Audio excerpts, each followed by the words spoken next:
Tu bois ton petit café du matin depuis 20 ans et d'un coup, tu te poses la question, est-ce que c'est vraiment bon pour moi? Un jour, ton médecin te dit que c'est excellent pour le cœur. Le lendemain, un de tes proches t'affirme que ça va te donner des problèmes de tension. Sur internet, tu trouves tout et sans contraire. Franchement, entre toutes ces infos contradictoires, on n'y comprend plus rien. Et toi, dans tout ça, tu ne sais plus si tu peux continuer à savourer ton petit rituel matinal sans culpabiliser ou si tu dois passer au thé vert pour protéger ta santé. Aujourd'hui, je vais te dire la vérité sur le café. Ses vrais bienfaits, ses vrais risques et surtout comment l'adapter à ta réalité. Parce que ce qui est vrai pour ta voisine de 25 ans ne l'est pas forcément pour toi. Alors, si toi aussi tu veux enfin savoir si tu peux garder ton café quotidien, l'esprit tranquille, mets un pouce bleu et partage cette vidéo avec une amie qui boit beaucoup de café.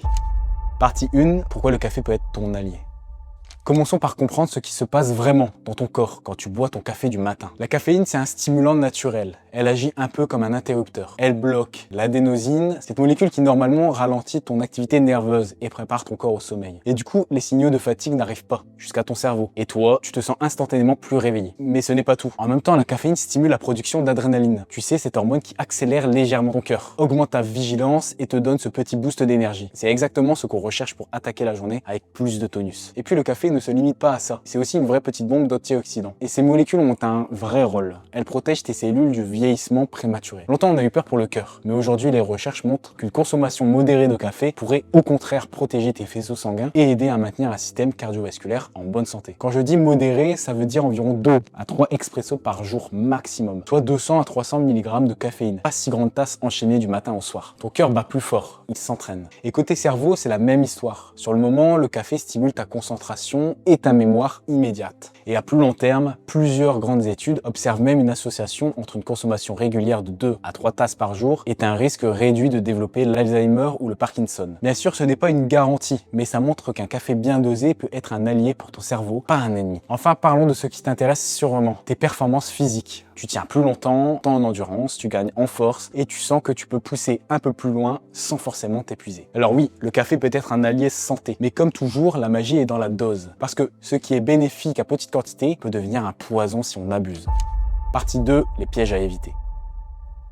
Maintenant, parlons des problèmes, parce que le café peut aussi devenir ton ennemi. Le premier piège, c'est le surdosage. Trop de caféine et ton système nerveux s'emballe. Tu peux avoir des palpitations, des fourmillements, cette sensation désagréable d'avoir le cœur qui bat trop vite. C'est ce qu'on appelle la tachycardie. L'Agence européenne pour la sécurité des aliments recommande de ne pas dépasser 400 mg de caféine par jour, ce qui correspond à environ 3 tasses de café. Et crois-moi, c'est vite dépassé quand on enchaîne les cafés dans la journée. Le deuxième piège, c'est l'impact sur ton sommeil. Idéalement, il faudrait arrêter la caféine au minimum 9 heures avant le coucher. Alors si tu bois ton dernier café à 14 h et que tu te couches à 23 h, tu es dans les clous. Mais un café à 17 h va perturber ton sommeil, même si tu ne t'en rends même pas compte. Le troisième piège, c'est la dépendance. On peut devenir dépendant au café. Ton corps s'habitue, il lui en faut toujours plus pour avoir les mêmes effets. Et si tu arrêtes brutalement, bonjour les maux de tête et l'irritabilité. Le quatrième piège, c'est souvent ce qu'on ajoute dans le café. Sucre, crème, sirop. Tu transformes une boisson qui pourrait être bénéfique en bombes calories. Tu vois, la question du café, c'est très personnel. Chaque femme réagit différemment selon son métabolisme,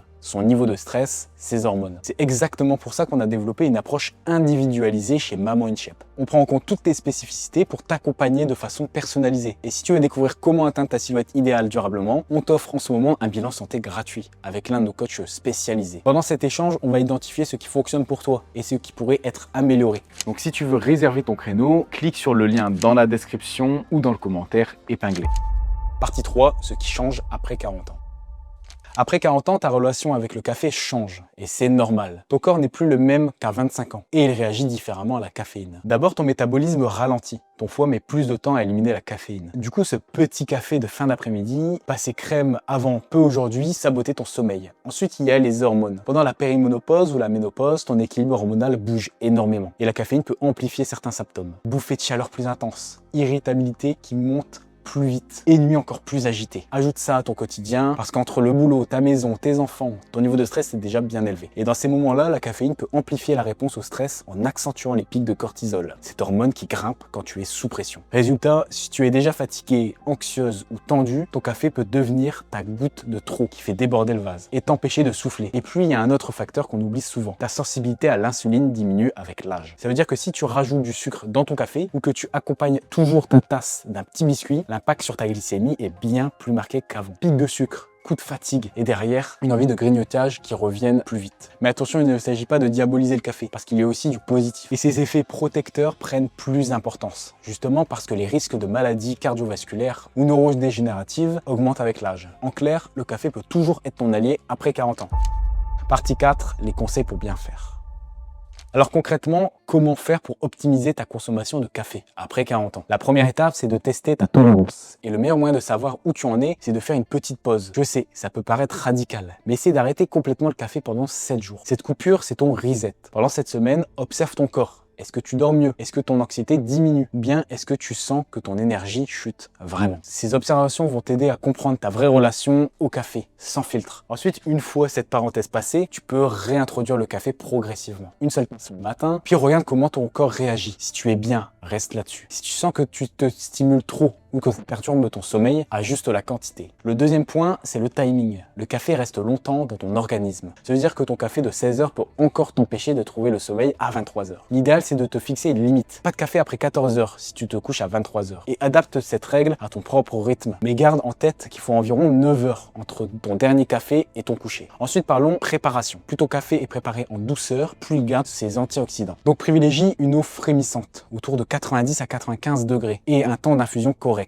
Des cafés en capsule, c'est un peu le fast-food du café. Pratique, mais pas forcément optimal pour ta santé. Et enfin, la façon dont tu le consommes. Idéalement, bois le noir ou avec un peu de lait si tu préfères, mais sans sucre ajouté. Si tu as absolument besoin d'une note sucrée, une pincée de cannelle peut faire l'affaire. Elle donne du goût et aide même à stabiliser ta glycémie. Mais surtout, et c'est peut-être le plus important, transforme ton café en un vrai rituel plaisir et non une béquille pour faire tenir debout. Si tu sens que tu n'arrives pas à fonctionner sans, alors oui, ça veut dire que tu es devenue dépendante. Et dans ce cas, ton café n'est plus un allié, mais une chaîne invisible qui te fatigue à long terme. Conclusion. Le café, ce n'est ni un poison, ni un super aliment magique. C'est une boisson qui peut avoir des bénéfices si elle est consommée intelligemment. Pour la plupart des femmes de plus de 40 ans, 1 à 2 tasses par jour maximum, prises avant 14 h et sans sucre ajouté, peuvent apporter plus d'avantages que d'inconvénients. Mais l'essentiel, c'est de tester ce qui marche pour toi. Ton corps, tes hormones, ton sommeil, ton niveau de stress. Pour t'aider à optimiser toutes ces habitudes selon ton profil, j'ai préparé un guide gratuit sur le carb cycling spécialement conçu pour toi. Écris simplement « guide » en commentaire et je te l'enverrai personnellement. N'oublie pas de t'abonner et de mettre un pouce bleu parce que ça nous aide énormément. Et surtout, si tu veux découvrir d'autres secrets pour optimiser ton énergie après 40 ans, je t'invite à regarder notre vidéo sur le petit déjeuner idéal après 40 ans. Tu vas comprendre pourquoi ton petit déjeuner peut soit dynamiser ta journée, soit la plomber complètement. Clique juste ici pour la découvrir. C'est la suite logique de ce qu'on vient de voir aujourd'hui.